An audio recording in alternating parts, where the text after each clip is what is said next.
ಭಾವ? ನಿನಗೂ ಹಾಗೆ ಅನ್ನಿಸ್ತಾನಂತ? ನನಗೂ ಸೇಮ್ ಟು ಸೇಮ್ ಹಾಗೆ ಅನ್ನಿಸ್ತಾ ಇದೆ. ಇವಳಲ್ಲಿ ಇಷ್ಟೊಂದು ಚೇಂಜಸ್ ಕಾಣಿಸ್ತಾ ಇದೆ ಅಂದರೆ ಐ ಆಮ್ ವೆರಿ ಶ್ಯೂರ್ ಇವಳೇನೋ ಮಾಡೋದಕ್ಕೆ ಹೊರಟಿದ್ದಾಳೆ.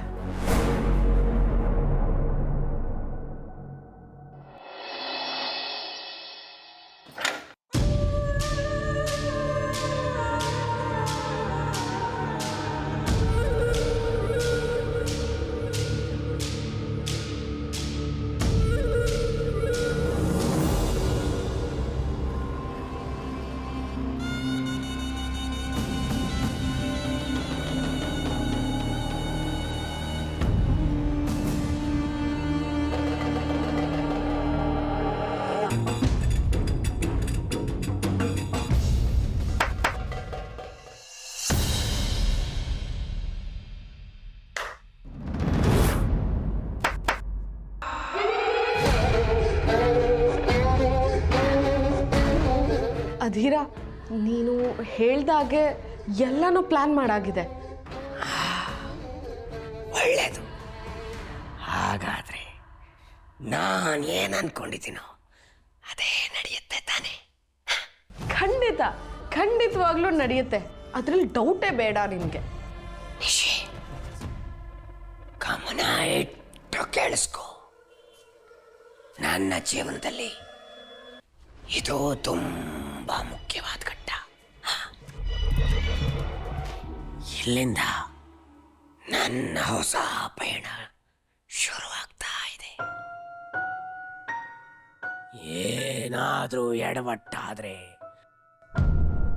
ಆದ್ರಿಂದ ನಿನಗೂ ಸಮಸ್ಯೆ ಆಗಬಹುದು. ಆಗುತ್ತೆ, ಕಟ್ಟಿಟ್ಬಿಡ್ತಿ. ಎಚ್ಚರಿಕೆ. ಅಧೀರ, ನಾನು ಸಂಯುಕ್ತಗಿಂತ ಚಿಕ್ಕೋಳೇ ಇರ್ಬೋದು, ಆದರೆ ಸಂಯುಕ್ತಗಿಂತ ನಾನು ಟ್ಯಾಲೆಂಟೆಡ್ ಇದ್ದೀನಿ. ನನ್ನ ಟ್ಯಾಲೆಂಟ್ನ ಕಂಪೇರ್ ಮಾಡಬೇಡ.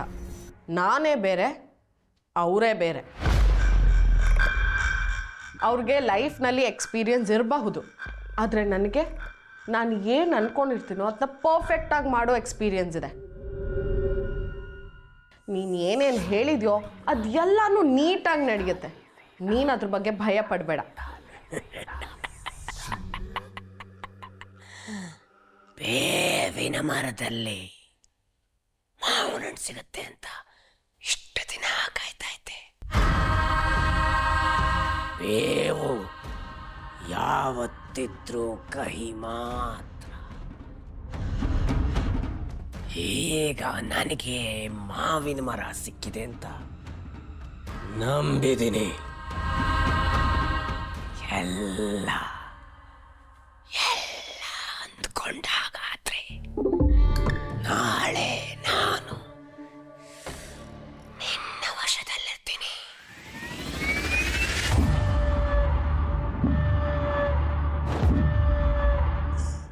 ಎಸ್, ನಾಳೆ ನೀನು ನನ್ನ ಗುಲಾಮ ಆಗಬೇಕು ಅಂತ ತಾನೇ ಅಧೀರ ನಾನು ಇಷ್ಟು ದೊಡ್ಡ ರಿಸ್ಕ್ ತಗೋತಾ ಇರೋದು. ನೋಡು ಅಧೀರ, ನನ್ನ ಲೈಫ್ನಲ್ಲೂ ಇದು ಒಂದು ದೊಡ್ಡ ಮಟ್ಟದ ಘಟ್ಟ ಅಂತಾನೆ ಅನ್ಕೊಂಡಿದ್ದೀನಿ. ನಾಳೆಯಿಂದ ಇದೆಲ್ಲನೂ ಬದಲಾಗಬೇಕು. ಈ ನಿಶಿ ಇನ್ಮೇಲಿಂದ ಹೀಗಿರಬಾರ್ದು.